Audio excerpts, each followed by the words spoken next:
My dear friends, myself Vinodkumar, with the third session of Ashtanga Hridayam Suthrasthanam, the first chapter, that is Ayushkameeya. And before moving on to the today's content of my lecture, we will summarize what did we learn in the last two sessions. In the first session, it was an introduction about the textbook and an introduction on what is Tridosha, what is meant by Tridosha. And the second session was dealing with relative sites of Tridosha and fluctuations of Tridosha based on different variables like daytime, nighttime, the seasonal variations and all. And there was we explored the relationship of Tridosha with some physiological parameters like Agni and Koshtam. And the concept of Prakriti also was introduced there. And we elaborated the qualities of dosha or gunas of dosha there. So today we will move on to some more details about the primary details about what are the principles of drug action, materia medica, or a pharmacology of Ayurveda, and to some components related to the therapy of Ayurveda, treatment, chikitsa, it's called chikitsa. So the components of chikitsa, factors influencing chikitsa, and some more details about classification of diseases, the prognostic aspect of disease, some basic parameters which is discussed in this chapter.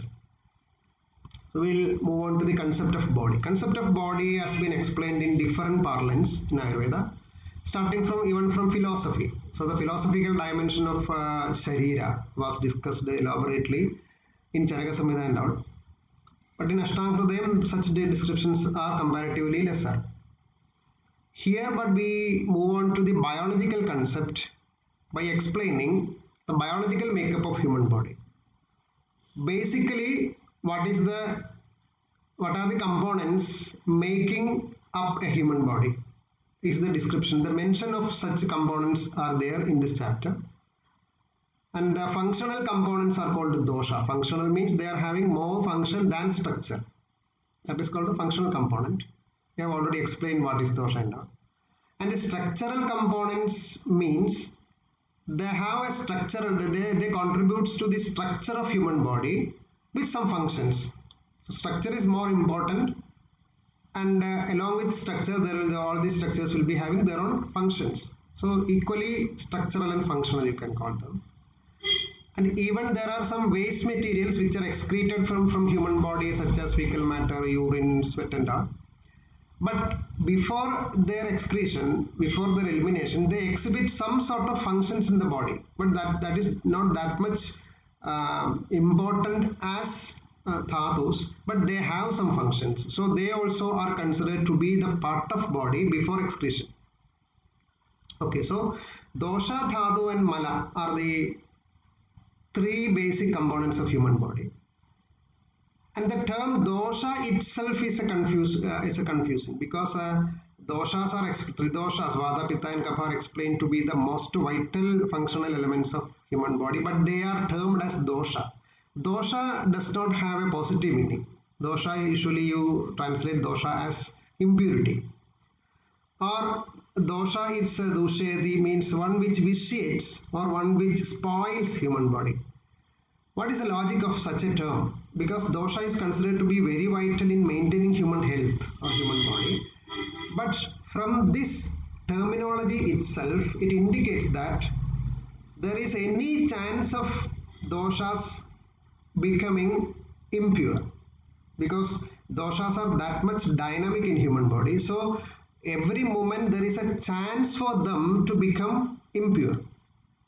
So this is like a caution. You should be cautious about, or you should be cautious on maintaining dosha properly. Otherwise they will become detrimental. So that is the indication of that term dosha. And dosha is one which vitiates or one which gets spoils. And another term is dushyam. Dushyam means when doshas are vitiated, they attacks the body, or they attack the other components of the body, that is dhatu and malam. So dhatu and malam are called dushyam. The term indicates one which are one which are getting vitiated by dosha. So there are two terms, dosham and dushyam. We have already described the concept of dosham. We will move on to the concept of dushyam. Dushyam are of two types, as I have already mentioned, dhatu and malam. Here we explain that what are dhatus. Rasa, asring, mamsa, medo, asti, majja, shuklani, dhadavaha. There are sapta. Sapta means 7. There are 7 dhatus and they are dushyas. And some other dushyas are there called malas, which are mutram, shakrit, sweda, etc. Mutram, urine, fecal matter and swedam, etc. I will explain the dhatus in detail. There are 7 dhatus: resam, riktam, mamsam, medas, asti, majja and shuklam. Resam is the water, you can take it as a water content of the body or call it as plasma, including lymph, rich in nutrients. So nutrition is the primary function of resam. So resam is complemented by, resam is enriched by food. That is the connection between food and resam. What is the essence of food is called ahara resam. Resam, by its meaning, it indicates essential part or essence, you can call it as essence. So ahara rasam means essence of ahara. Ahara rasam is converted to rasadhatu. Rasadhatu is the portion which is nourished by ahara, and in turn this rasam nourishes the whole body. So that is the concept of rasam. Rektam is you can translate it as blood, but being circulated through circulatory system, it is the function is jivanam. Jivanam means supporting life. The function of rasa is called priyanam. Priyanam is nutrition. And mamsam is a muscle tissue. The function is lepanam, that is protection of organs. Medas is adipose tissue or fat components in the body. That goes with the snehanam. Snehanam is making lubrication in the body or fat preservation. Lubrication and fat preservation is called snehanam. And asti, as you all know, is bone tissue. Structurally it is bone tissue and the function is called dharanam. Dharanam means shape and support. Majja is the bone marrow. And the function is thought to be filling a space, filling the space inside the asti. So it is called puranam. And shukla is the semen. Shukla dhatu is the structural form of shukla dhatu is called semen. You can call the shukla dhatu as a reproductive ability, but the structural form of semen is called shukla or shukra. Okay, it represents the reproductive tissue and the reproduction is the main function of shukra. So these are the 7 dhatus, and as we have already mentioned, doshas, when they become agitated, attacks these dhatus to produce disease. That is the concept of dosham and dushyam. Now we will move on to another very cardinal theory of Ayurveda, that is called Samanya Vishesha Sidhantam, or theory of similars and dissimilars. The basic theory, the very basic fundamental theory of Ayurveda is, because Ayurveda considers human body which interacts with the nature, which interacts with the surroundings. So that interaction takes place based on a theory which explains that similar increases everything and dissimilar the contrary. Means similars get added. Whatever you consume from outside, this thing will be adding to the similar components in your body, and when you take something, it reduces dissimilar components in the body. So that is the basic theory of similars and dissimilars, or it is called Samanya Vishesha Sidhantam, and it explains how nature interacts with the human body.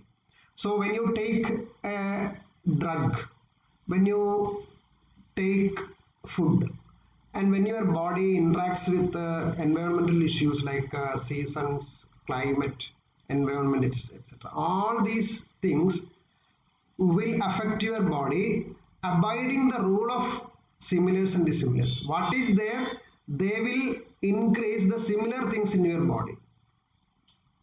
That is the primary principle in Ayurveda. For example, if you consume a thing with the Ushna Gunam, Ushna is the hotness. If you consume a thing with the Ushna Gunam, for example, a chili. Chili is a we will explain these things later. For example, chili is a material with Ushna Gunam that increase the Ushnata of your body. Our Agni means our digestive capacity or the digestive process, as what we already explained in the last session. So this chili, while you consume chili, it increases the Agni. It increases the digestive capacity of a person. And another material is there, milk. Usually you take milk or milk products or something cooked as milk as an ingredient, or ghee, something like that. Usually they are Sidham, means cold, in potency. They have an innate ability to reduce your Agni. If you consume more and more milk and milk products, that will negatively affect your digestive capacity. There it reduces Agni, because Agni is Ushnam and milk is Sidham. So there is a contradiction. In the former case, if you take chili, means spicy agents and something like that, they are Ushna in character, they will increase your Agni. So while you take some appetizers before your food, definitely those appetizers should contain things which are hot, which are having hot potency, because it is meant to increase your Agni. So it can be explained in any manner. We will be moving on to, in the further next sessions, we will explain this principle in detail, because this is the very cardinal principle in Ayurveda. But just now we are introducing this principle, Vriddhi Samane Sarvesham Viparitair Vipajayaha. Okay, that is the cornerstone of Ayurvedic principles and practice. Now we will move on to some basics of pharmacology in Ayurveda. So that is the basic principles of Materia Medica. The first principle is called rasam, taste. I think. So taste is considered as the first indicator of drug action, because rasam, when you consume a material, its taste is the first thing which impresses the material to you. So this is the first impression. So from that onwards, you can explain the drug action. So that is the importance of rasa. Rasa is the first component which makes you impressed about its drug action. There are 6 states: Madhuram, Amlam, Lavanam, Tiktam, Kadu and Kashayam. Instead of the 4 famous tastes in the modern parlance, but we consider it as 6. So sweet, sour, salt, bitter, acrid. Acrid is the spicy thing, that is Kadu, and astringent. Astringent you can see in some fruits like gooseberry. Gooseberry, there is a displeasing taste, that is called Kashaya. Okay. So these 6 tastes are there in there can be combinations also. Predominantly there can be a taste for a thing. But for example, if you take sugar, it is predominantly sweet. But that sweetness is different from the sweetness of honey. So the difference is predominantly both of them are sweet, but the difference is there can be some associated other tastes with them. So the taste in total the taste will be different. So there can be a major taste for a material and some subsidiary tastes also. That makes difference in different things, or the things will be having their own combination of tastes. So we call the major taste as Pradhana Rasam and the subsidiary taste as Anurasam. And we will discuss later. Anyway, there are mainly 6 tastes, and any material that you consume can have these 6 tastes in different proportions. And these tastes basically have some effects on three doshas. So there is a peculiar relationship between these tastes and three doshas. This relationship is defined in terms of rasas which increase a dosha and rasas which decrease a dosha. For example, Marutam, I'll explain it with the help of a table. The rasas causing decrease of Vatam is Madhuram, Amlam and Lavanam. That is sweet, sour and salt. These tastes, if you consume, it will naturally decrease Vata, because these tastes are having opposite properties with Vata.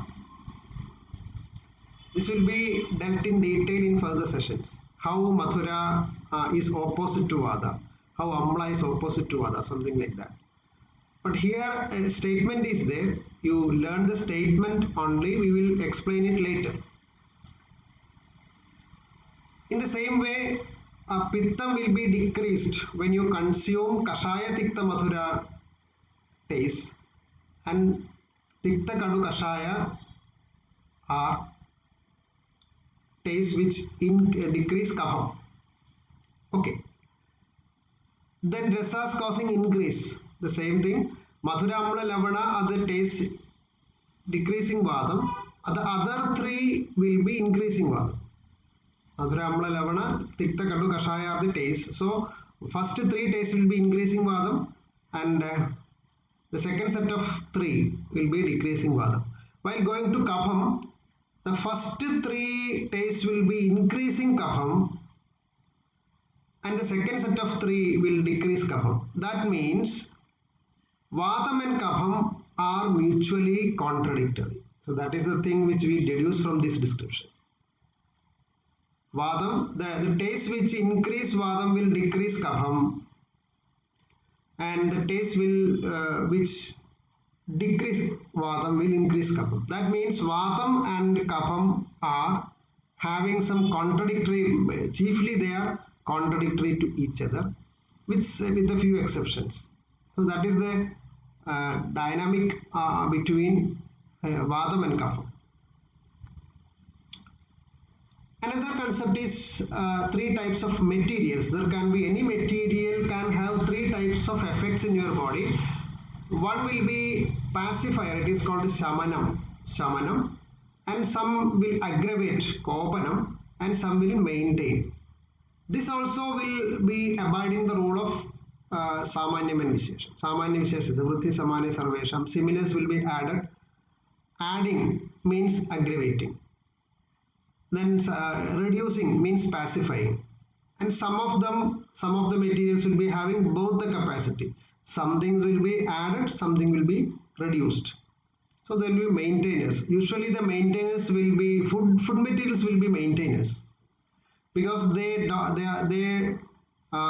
should not bring out abnormal increase or abnormal decrease of things in the body. They should be having the capacity to maintain things. So they will be maintainers. And some of the materials will be aggravators. For example, as I already mentioned, if you take excessively Ushna things, it will aggravate Pitta. Sometimes we need some sort of aggravators also. If Pitta is reduced in your body, you have to use aggravating materials which aggravates Pitta to become normal. So in the case of reduction of something, you have to use aggravators. In the case of increase of something, you have to use pacifiers. That is the dynamics of Samanyam and Vishesham, Samanya Vishesha Siddhanta. So pacifier for one dosha can be aggravator of another dosha also. For example, if you use a Sita means cold, it tends to pacify Pitta, because Pitta is Ushna. So if you use Sitam, it will pacify or decrease the increased Pitta. But at the same time, the same thing can cause increase of Vatam and Kapham, because Vatam and Kapham are cold, Sitam by their character. So a Sita thing which you consume can have a tendency to decrease Pitta and increase Vatam and Kapha. So the same thing can have a pacifier quality for one attribute, and same time there can be an aggravator quality to some other attributes, and some of them will be maintainers. They will be maintaining things. So grossly, these three types of materials will be there in which you consume daily. And pacifiers and aggravators are usually useful in treatment, because we want to specific pacification of some attributes in the body. We want to bring out some specific aggravation of something in the body. But food materials will be usually maintainers. We don't intend to make aggressive pacification or aggravation. They should maintain the body without having any abnormality or preventing any undue increase or decrease. They should maintain. So the maintainers, that is called Swasthahidam. So pacifier is Shamanam, aggravator will be Kopanam, and maintain will Swasthahidam. Swastha means health. Swasthahidam means which are suitable for maintaining health. So these are three aspects of Dravyam. Next term is called Viryam. Viryam is the potency. There are two Viryas, that is Ushnam and Sidham, as I have already mentioned. We had some examples of this Ushnam and Sidham previously.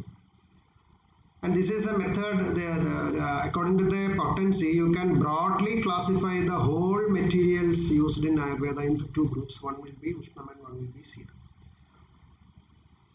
The primary assessment of a drug, or the most important assessment of a drug, will come to whether they are Ushnam or Sidham.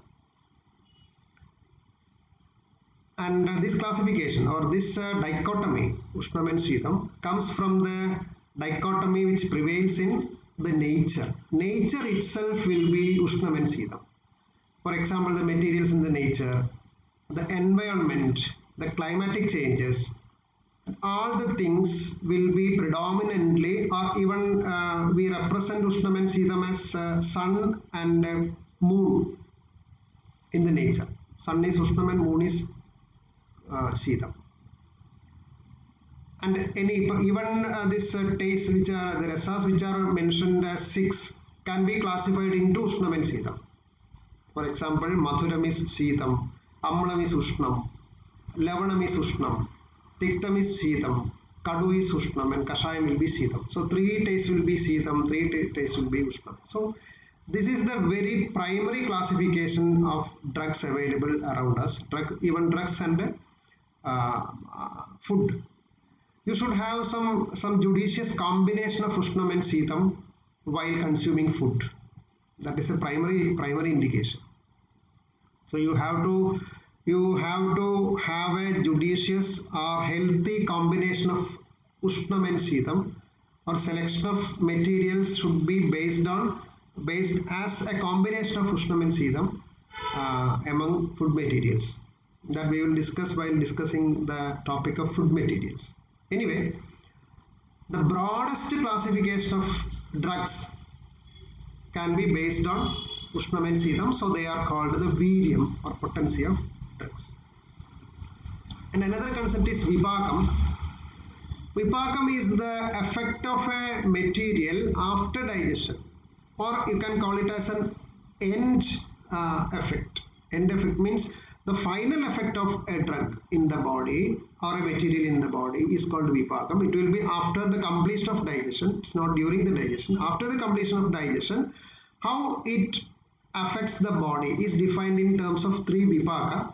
The name of the Vipaka is same as Rasa. 3 Rasas. Madhura, Amla, Kadu. Rasas selected from the 6, we select 3 rasas and we name this Vipakam. Vipakam is 3 and we name it as Madhuram, Amalam and Kadu, considering the similarity of the Vipakam with the rasa. We have to learn the how rasa becoming Vipaka and the definition of Vipaka. What is the transformation happening there? and how the transformation happens and all in the further sessions. So I conclude here with the concept of vipagam, that there are three vipagas, tritha vipako dravyasya, swadvambla kadakatmakam, and the vipagam indicates the final effect of a material in your body.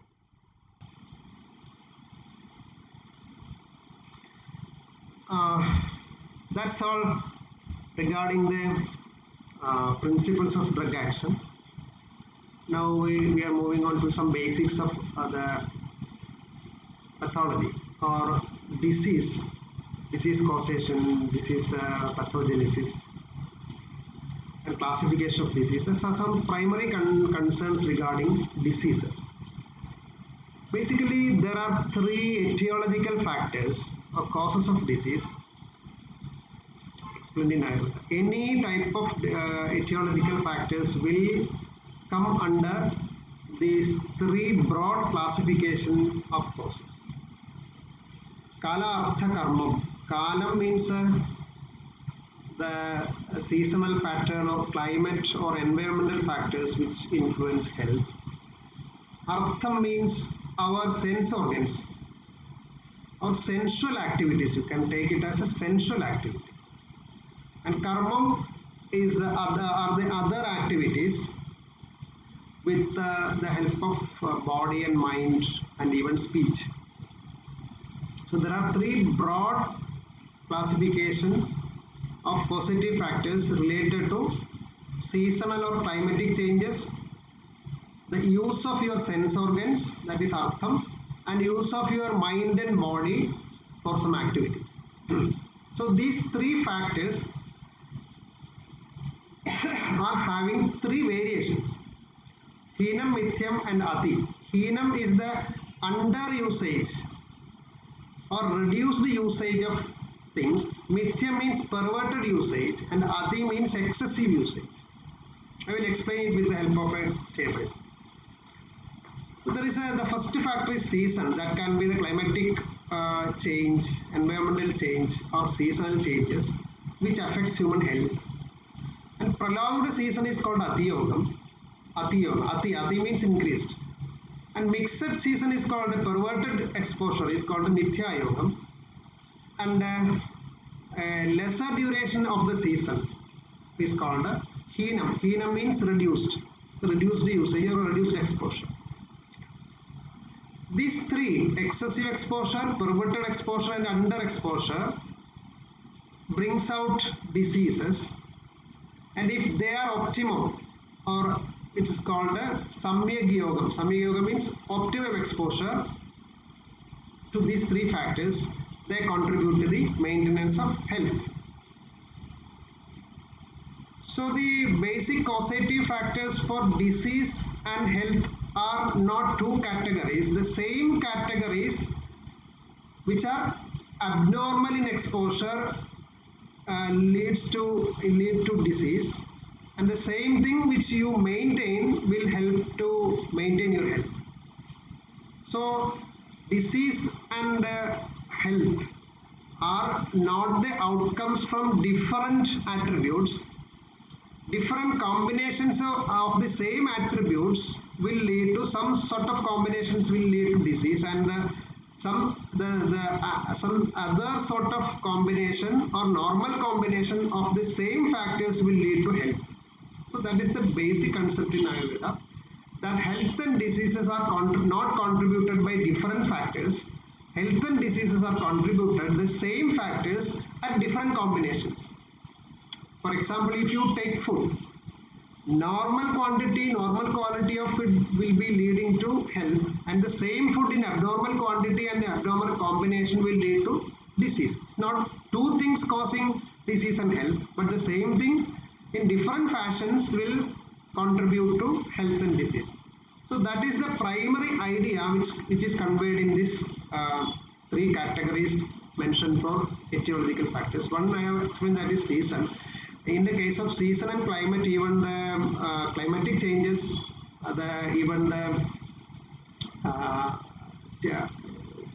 increased climate means there's excessive. Prolonged season means it can be the rainy season which can be prolonged to become a flood. or a summer season which can prolong to become a drought, or even the planets, climate, all the climatic changes. Mixed season. Mixed season means midsummer rain is mixed season. Okay, the combination of seasons which is negative, which creates some negative situations and creates some health problems. Such a mixed season is called Mithya Yoga. And any season which is lesser in duration can cause diseases, that is Hina Yoga. And in the case of senses, sense means usage of sense organs, or usage of organs for sensual pleasures. Excessive use of sense organs can lead to Ati Yoga, and perverted use of your sense organs lead to Mithya Yoga.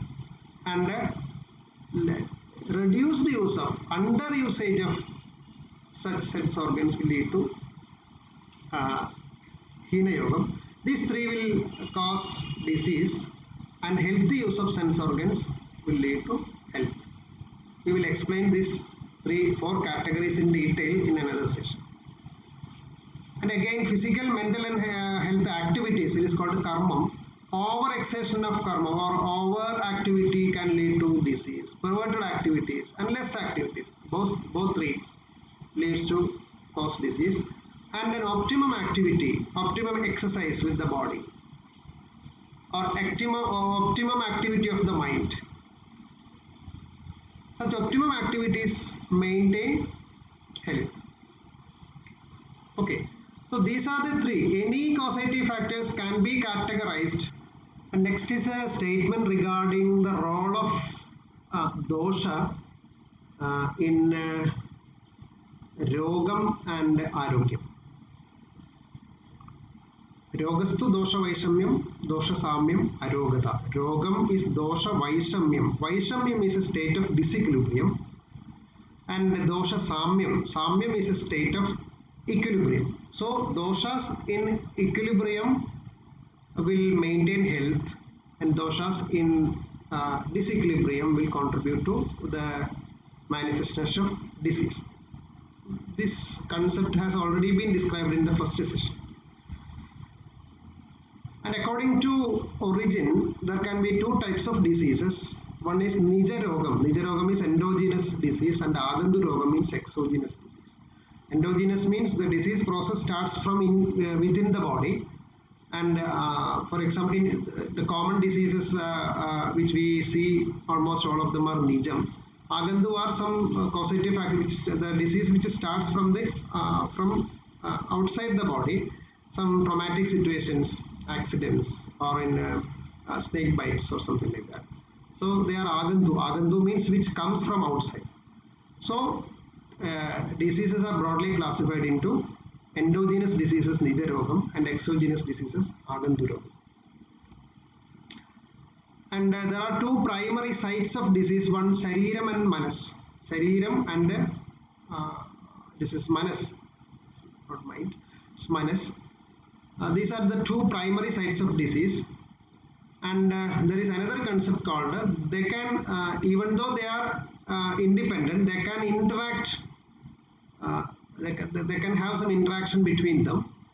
And on the basis of this interaction, there can be 2 types of diseases. One is psychosomatic, which starts from manas and transfers to his body.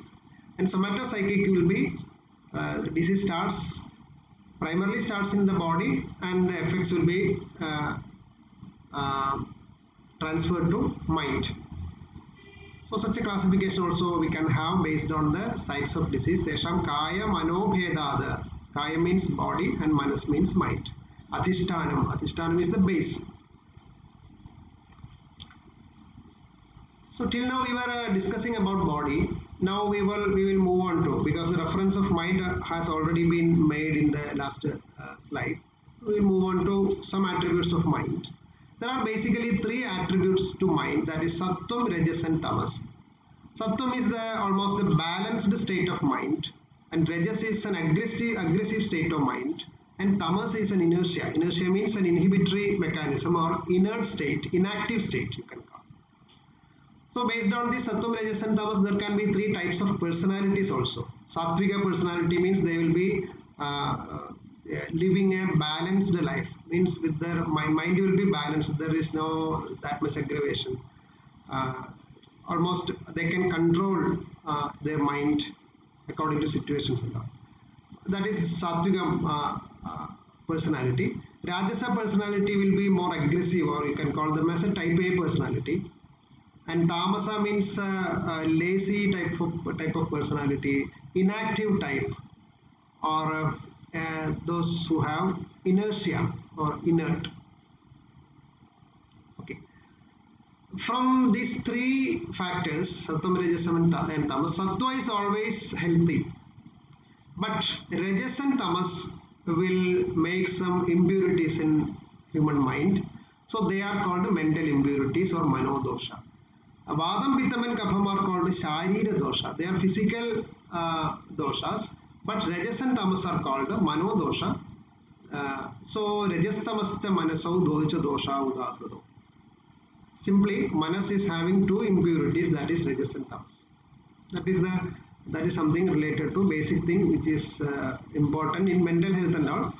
The exploration of these two attributes and even these three things will be there. It's a subject of psychology. Or in psychiatry also, psychology and psychiatry, these type of details will be elaborated with their manifestation, with their presentation, and even with the treatment options for alleviating Rajas and Tamas. Okay. Now we move on to some Trividha Rogi Pariksha. Rogi Pariksha is the examination of patient examination. Three basic methods were mentioned. Darsana, Sparsana, Prasnam. Darsana means inspection. Sparsana means palpation. Prasnam means interrogation. So this is the three primary methods for Rogi Pariksha. And there are 5 steps involved in the assessment of diseases. That is called Roga Pariksha. It's called a Roga Pariksha. The other 3 is Rogi Pariksha. Here it is the assessment of disease. Roga Pariksha. It's a knowledge of Nidhanam, that is etiological factor. Knowledge of premonitory symptom or prodromal symptom, that is Pragrupam. The symptomatology, Lakshanam. And there can be a diagnostic trial and error, that is called Upashayam. And the whole knowledge of pathogenesis, from where it starts and from what is the process or progress of disease inside human body. So that is called that pathogenesis is called Samprapti. These 5 types of knowledge or 5 type of assessment leads you for proper diagnosis of the disease and proper treatment of the disease. Okay, they are collectively called Panjalakshana Nidhanam. Panjalakshana Nidhanam means 5 types of things which is involved in diagnosis. Nidhana, Pragrupa, Lakshana, Upasaya and Samprapti. Regarding sites, Desham is a site or location. Regarding the patient or regarding a disease or regarding treatment, 2 types of sites are important. One will be site of the disease, where the disease is localized in the body. That is site of disease, Deha Desham. And another site is from where this patient comes to you. That is the geographical location of the patient. Both these things are very important as far as diagnosis and treatment are concerned. Especially the manifestation of the disease is very much influenced by the geographical location. And the treatment also should consider from where the patient comes. So these 3 types of sites are very much important in disease manifestation and disease treatment of diseases. Bhumi Deha Prabhedana. Bhumi means Bhu Desham and Deha Desham means site of disease. And again, this Bhumi Desham or geographical site or geographical location again is of 3 types. Anupam, Jangalam and Sadharana. Anupam is, you can call it as a marshy land or a land which abundance of availability of water, like riverside, coastal areas and all. that is called Anupadesham, which aggravates Kapham. And Jangala Desham is predominant of Vadam because it is dry land. Water availability is less. So it aggravates Vadam. And a moderate land, Sadharana Desham, which maintains equilibrium of dosha. So according to the desha or the geographical location, the dominance of dosha differs. That is something related to Bhudesham.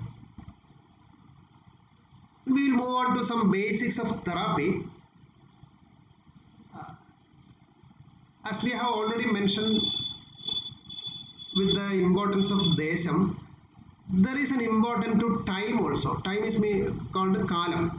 Kalam and Desham are the two factors which influences anything related to human health.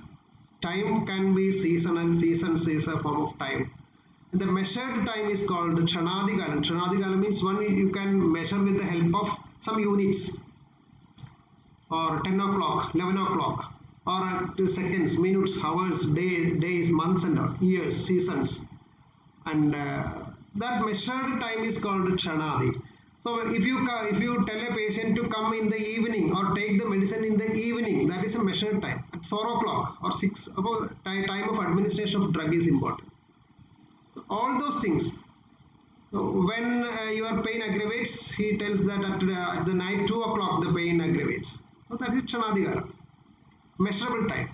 The Kshanam means a basic unit of time, that is moment. Kshanadi means the measures starting from moment. You can take it as a second, minutes, hours. So it's a measurable time is called Kshanadikalam. There is another time, consideration of kalam, that is a stage of disease. That is called Vyathyavastha kalam. Early stage, advanced stage. That also is a thing which is related to kalam. Actually, it is not a measurable time. It relates the kalam with the stage of disease. So that also is very important. In Ayurveda, we take 3 main stages, that is Amam, Pachyamanam and Pakkam. Amam is the early stage, Pachyamanam is the middle stage, and Pakkam is the advanced stage. So any disease will be having these 3 sorts of things. And another concept is there called Shat Kriya Kalam, 6 stages of disease that we will explain later. 6 stages of disease: aggravation, circulation, localization, and manifestation, and even advancing to complication. So such 6 stages are there. All these things are related to Vyadhi Avastha. Vyadhi means disease, Avastha means stage. So Vyadhi Avastha Kalam, stages of disease. This is very important. So both the time, both the reference of time, that is Kshanadi Kalam and Vyadhi Avastha Kalam, are very much important in diagnosis and treatment. And even the treatment is broadly classified into 2 types, that is eliminative therapy, that is Shodhana Chikitsa, and mitigative therapy, that is Samana Chikitsa. Eliminative therapy means you need to eliminate the disease causing factors from your body. That is called Shodhana Chikitsa. And Samana Chikitsa will be, you will be mitigating. Mitigating means you will be pacifying at the site, at that site itself without elimination. This is the broadest classification of treatment. Shodhanam, Samanam, Chedi, Samasad, Aushadham. Aushadham means treatment. Vidha, 2 types. And on the basis of these 2 types of classification, you can broadly consider some specific treatment procedures and some medicines as the best in Vadam, Pittam and Kapham. Vadam, the best principle in Shodhana Chikitsa will be Vasti. Vasti is the enema procedure. And Shamana for Vada will be Thailam. Thailam is the usually used sesame oil. This is just for example only. It's not. It does not mean that Vada is having only one drug, but you can call it as a best drug. Among all others, Thaila will be the most potent drug used for Vada. So that is the. It's only indicatory. It's not exclusive. It indicates some as an example only. Likewise, Pitta will be eliminated through Virejanam. Virejanam is purgation. And the drug of choice will be, most used drug will be Khritam. Khritam is the ghee or clarified butter. In the case of Kapham, the elimination will be Vamanam, that is emesis. Emesis means upward use of emetics. And Mathu, honey is the best Samana Aushadam. So Shodhanam and Shamanam, there are three options, each options for the three doshas. Sarirajanam doshanam kramena paramaushadam vastir virego vamanam tatha tailam kritam matu. And on the basis of the mental impurities, that is Rajas and Tamas were described as mental impurities. The treatment approach for alleviating such mental impurities will be Dhi. Dhi will be proper judgment. Dhairyam is proper control of mind, and Atmadi Vijnanam, proper knowledge about self and surroundings. So this comes with a treatment protocol called Sattvavajaya Chikitsa. Sattvavajaya means the treatment which aims at the pacification of mind or control of mind. So altogether these types of treatment is called Sattvavajaya Chikitsa, which is comparable with the counseling techniques or psychotherapeutic techniques. So there are mainly three methods. It includes everything: proper judgment, proper control of mind, and proper knowledge about the self and surroundings are the basic three approaches for treating mental afflictions. Dhi, Dhairya, Atmadi Vijnanam, Mano, Dosha, Aushadam, Param. Here comes a very important four factors which determines the quality of treatment. So treatment should have four limbs. Treatment should have, that is called a Pada Chatushtayam. Pada means limb. Or four quarters which by an optimum application leads to a good treatment outcome.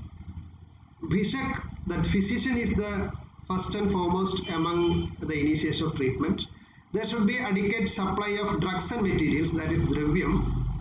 You can make a use of Parijaraka. Parijaraka is a paramedics or bystander, and definitely Rogi should be there. So these four factors together will bring out a successful treatment. But these four factors should have some ideal features for them. Any type of four factors will not lead to successful treatment. For successful becoming a treatment successful, all these factors should have some ideal qualities. So each of them we will consider. Ideal qualities of a physician or Bhishak will we see he should be, or Bhishak should be skilled, daksha, qualified, tirthartha shastrartha, qualified from an approved institution. That is the meaning of this word. Tirtham means guru. Tirthartha shastrartham means the shastrartha, the meaning of the shastra attained from guru, a qualified guru. Nowadays it will be a qualified institution. So that is qualified. It should be drishta karma. Drishta karma means very well experienced and hygienic, shuchi. So these four factors contribute the ideal features of Bhishak. Any defective factors will lead to a defective quality of Bhishak. So the dakshas tirtha shastrartho drishtakarma shuchir Bhishak. And for ideal drug, that is dravyam. So Bhishak is one limb, dravyam will be the second factor. And for ideal dravya, drug, it should be amenable for multiple formulations, because there are many types of formulations in Ayurveda. For example, Gulika is the form of pill, and Kashayam is there. Kashayam is called decoction. Water, the drugs are boiled in water, and that water decoction is used for consuming. That is called Kashayam. Adishtam is there. Krita, oil preparations are there. So many preparations are there. A drug should be amenable for multiple preparations. If you, for example, for a patient, if a Krita formulation, that key formulation is forbidden, that drug should be suitable to make another formulation suitable for this patient. Okay, sometimes what happens is you want to prefer a Krita for a patient. For example, Gulgul Krita is a Krita combination. But there you see that patient is having some hyperlipidemia. So initially you cannot use such sort of Krita preparations. So, but you want to use that drug in that patient, you can very well shift to a Kashaya formulation. Kashaya there is no Krita. You can make, but that advantage will not be there That indication will not be there, but you can shift the application to the use of a kashaya. You make kashaya with the same drugs with which the Ghirda was prepared, so you can safely use kashaya. So those drugs should be amenable for this formulation, because those drugs should be suitable in converting to a new formulation. So a drug should be amenable for multiple formulations. You can use the same drug as a kashaya, as a Ghirda, as an arishta, as a churna, etc. If the same drug is amenable to make all these formulations, that drug will be very good or ideal. Okay. And drugs should have a broad spectrum usage, that is bahuguna. Should have a capacity to use in multiple conditions, and should be richly available, that is sampannam. It's very important because nowadays so many drugs are not available in adequate quantity. So there will be adulteration, so that such issues will be there. So it should not be there, it should be richly available, or you can use available drugs for preparing medicines. Substitutions is not a problem, because if two drugs are identical in their properties, you can use one drug and instead of the other. But either of them should be richly available,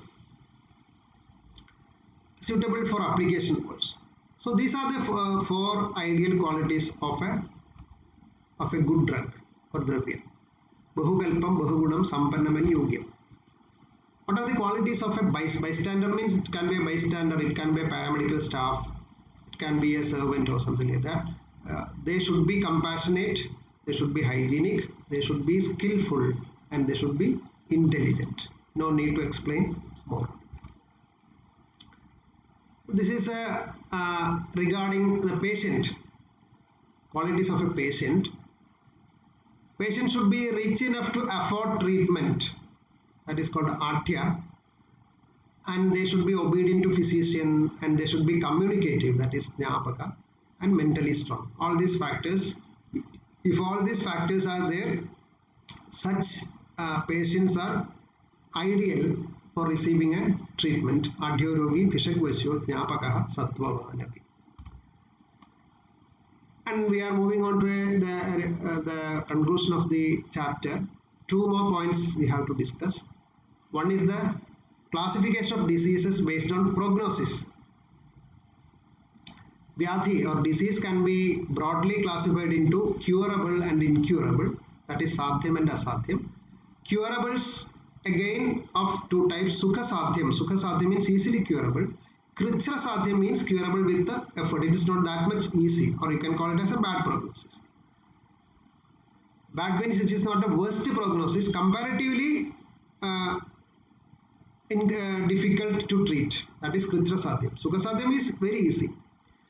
And there is another category called Asadhyam, incurable. But this incurability, the incurable disease, one category is Yapyam. Yapyam is manageable. The disease is not curable, but it is manageable, like diabetes mellitus. It's manageable. With the support of so many factors like food and regimen, then drugs and all. With the support of these drugs and food and regimen, you can maintain the health to a longer duration, but it is not curable. Such a disease is called Yapyam or manageable.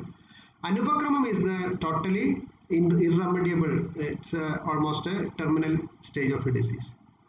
So these four classification is there. And there is a criteria for fixing the stage or fixing the prognostic stage of a disease. First we will move on to characteristics of a good prognosis, that is sadhyam. One thing is we mentioned the features, the criteria for selecting a disease as sadhyam, and based on these features we will decide the combinations, the other things. For example, all these factors favorable for a disease will be sadhyam. All these factors which are unfavorable or negative to the disease will be the totally asadhyam. So things are the same, but how they interact with the disease will be different in different prognostic criteria. For example, tolerance to different types of medicines. If it is there, it contributes to the good prognosis.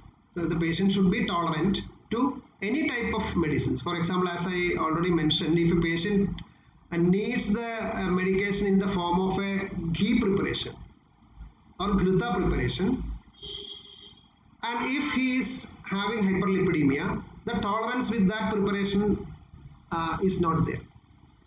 So that becomes adding to the decreasing the prognosis or bad prognosis. Likewise, younger age will contribute to sadhya, but old age, especially old age, will contribute to the other thing, that is the bad prognosis.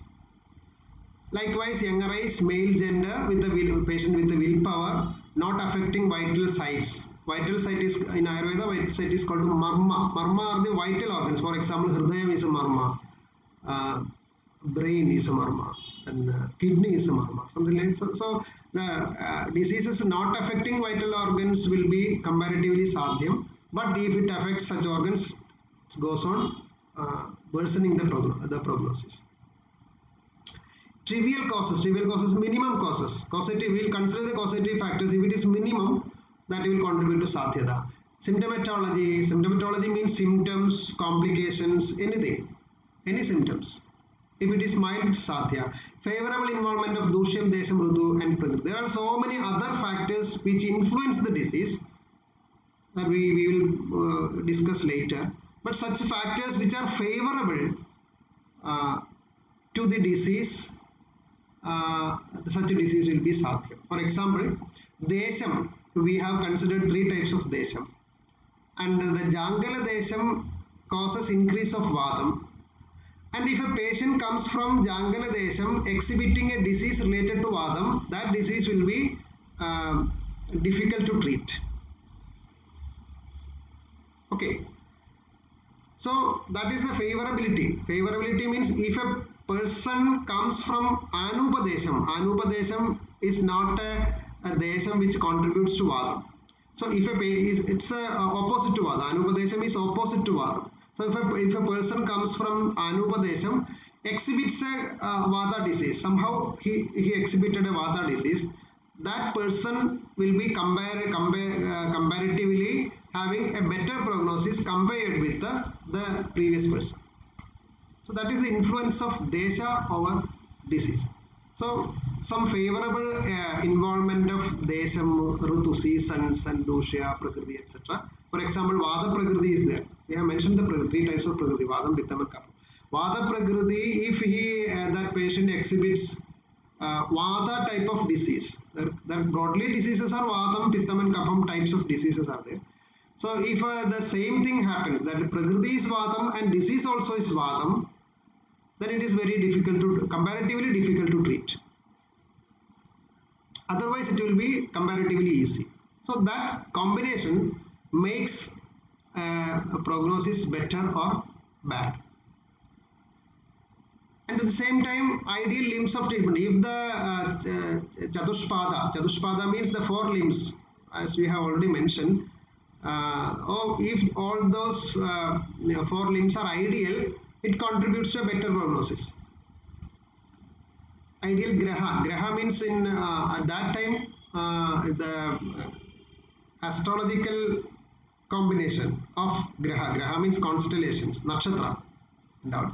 That also was considered at that time. Now it's not considered, but it's mentioned as graha if the favorable graha, favorable constellation, favorable nakshatra.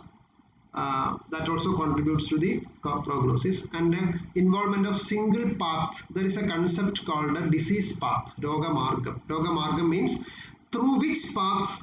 For example, there are mainly 3 types of roga margam. One is the gut is a roga margam, and the tissues means the dhatus. Generally, the dhatus are another roga margam, and the vital organs are another roga margam. So there are 3 types of roga margam. So vital, if it affects vital organs, that is the path of disease is vital organ. That contributes to a worsened prognosis. But if it is on the skin, it's very clear outside. It is simple. or it is a prognosis will be comparatively good. Or even if it is affecting the kosta means the GI tract or the alimentary tract, that also is comparatively easy to treat because you give medicine at the site itself. Kosta is the site, and you can give directly, you can give the medicine there itself. In the skin also, you can directly give the medicine there itself. So such a path will be comparatively having good prognosis. So consideration of this path, this called Roga Margam, also will contribute to the to fix the Sadhya Asadhyata or prognosis. So these are the ideal features of. So it comes that different factors contribute to the fix the prognosis. That is, tolerance is there, age is there, gender is there, willpower is there, the site of disease, causative factors, symptomatology, other factors involved, and the treatment, ideal limbs of the treatment, then astrological constellations and all, involvement of so many factors are there. With the combination, you can determine how much the disease is curable or not. So if all these factors are favorable for a successful treatment, that is called having a good prognosis. And other variants are Kritra-Sadhyam and Yapyam. Kritra-Sadhyam means usually surgical intervention is considered to be Kritra-Sadhyam. And the factors which are mentioned for Sukha-Sadhyam, if they have a combination means some of them are favorable, some of them are not favorable. Such a situation will lead to Kritra-Sadhyata. Okay, that is bad prognosis. Incurability means almost all the factors mentioned in the Sukha-Sadhya Lakshana, Sukha-Sadhya criteria will be unfavorable. So such a contradictory features of Sukha-Sadhya, those can be managed by supporting features. Even though they are contradictory, you can manage with some supports like medicines, food regimens and all. If you maintain the support, you can manage the disease. Whenever the support is withdrawn, the disease will be fatal. So such a category is called Yapya. Or otherwise it is called you are waiting for death. You are waiting for death means there is a destiny, there is a time, there is a kalam for your death, for the death of the patient. You can prolong the life with the medications up to that kalam. That is called a Yapya. On the other side, the Anupakramam. Anupakramam is the final terminality of the disease, totally incurable. You can do some treatment by declaring that it is incurable. All the other three categories you can do the treatment by your own choice, but here you want to declare, that is called a Pratyakhyanam. Pratyakhyanam means to let the relatives know that the disease is incurable, it is getting worsened, it is at a terminal stage, but we can try something, some support. You need not abandon them, you need not send them without treatment. You can treat, but typically you have to declare, you have to let them inform that the condition is very bad, like in ICU or ventilator or something like that. Extreme contradiction with the Sukha-Sadhya, all the factors will be unfavorable and started affecting the higher functions like delirium, coma, or disorientation, etc. Anupakrama evasya sthido atyanta viparya. Atyanta viparya means contradiction in all the parameters. Or negative, all the negative parameters are there. Aulsukya moha aratikrit means delirium, coma, and disorientation will be this. Then drishta rishtaha. Rishta means death signs. There are some death signs mentioned in Ayurveda, and in Charaka Samhita and all there are separate sections dedicated for describing these death signs. But Ashtanga Hridayam, such a description is comparatively less. So that is called the Rishtam. Rishta Lakshanam means death signs. Drishta Rishta means death signs are appeared. Akshanasana means Indriya Nasam is there. Sense organ, sensorium has lost. Loss of sensorium is called Akshanasana. So at that stage you need not take any treatment. It's almost at the end. So it's the terminal stage. Such a stage is called Anupakramam. So these four categories, Sukhasadhyam, Kritrasadhyam, Yapyam and Anupakramam, you can divide a disease into these four categories according to the criteria mentioned there. So that is about this prognosis. And there are some more guidelines regarding where you need not treat a patient. This situation is somewhat having some socio-cultural implications also, where you have to send a treatment without treatment.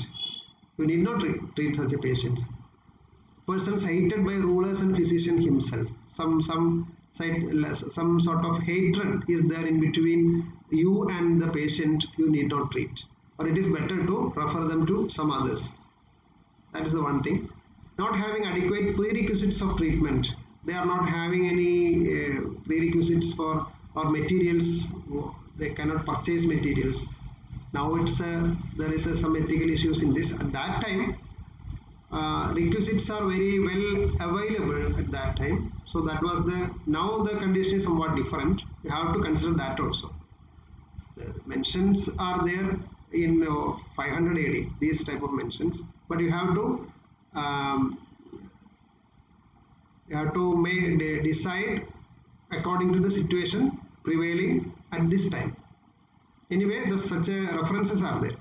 Distracted and busy with other things. If the patient is having some other business and they are not having adequate time to spend with the treatment, such patients need not be entertained. Not obedient to physician, presented with death signs, as I already mentioned. Extremely depressed patients. Coward, ungrateful, one who pretends to be a physician. Nowadays, these type of persons are very regularly appearing in the clinics because they will be having some sort of knowledge from internet and they will behave as a physician.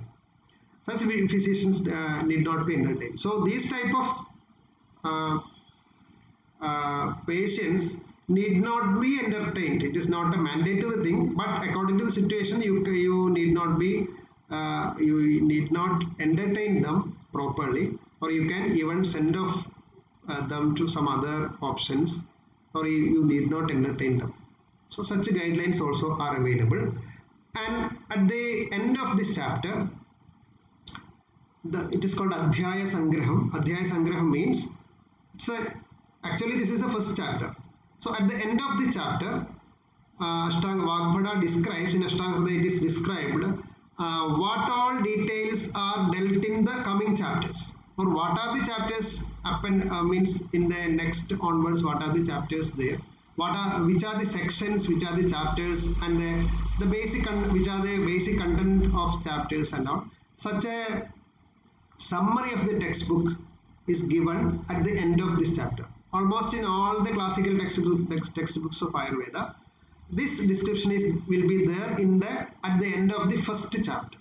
What all things are there left in the other sections of the chapter. From there, you can identify the total structure of the textbook. So that is a style adopted in Ayurvedic textbooks. This is very important because sometimes what happens is it's a very ancient textbook, no? So after writing the textbook, some parts of the textbooks will be lost. So if you get this part of that textbook, you can assume what all things are there in the textbook. It's like an index page or content page of the modern textbook. So it is there. So this is the total content of Ayushkameeya chapter of Ashtanga Hridayam Suthrasthanam.